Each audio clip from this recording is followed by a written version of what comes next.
sa Pacific Ocean, kagitnaan ng Pacific Ocean. So may tinatawag na ITL. So ngayon, nasa Pepes ngayon, Thursday. So pagdaan namin ng ITL, mga mamaya, so ngayon, April 4. So pagdaan namin ng ITL, automatic na yan, per 5 na. Pepes, maging Biyernes na. Kalimutan ko lang kung anong ng ITL, parang international data line ba yun? Basta yun ba sa ITL, pagdating namin doon, mamaya alas 8, automatic Friday na yan, saka automatic April 5 na. Yan. Pacific Ocean, middle of Pacific Ocean. Yan. Baud-baud guys, mga baud-baud dun, baud-baud. Okay.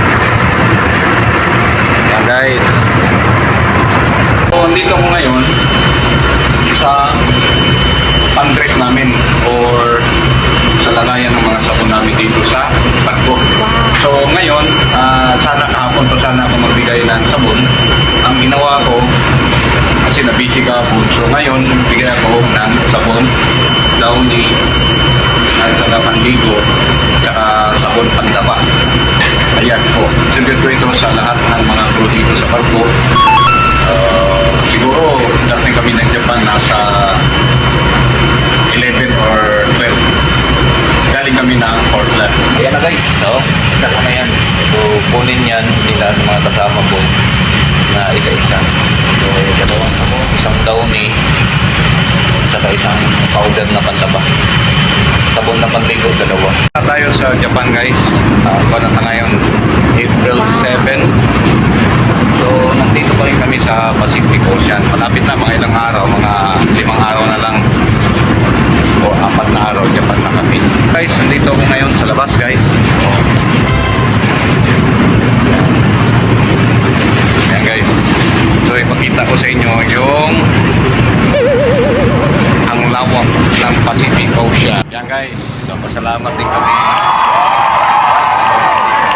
alon. So nasa 7:30 na ngayon ng umaga, April 7.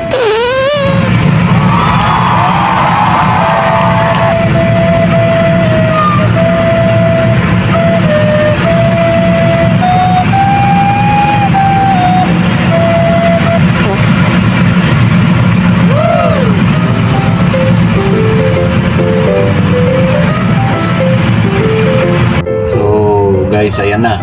Please, dumating na kami. Kagabi kami dumating guys, mga 10 o'clock evening. Tapos 11.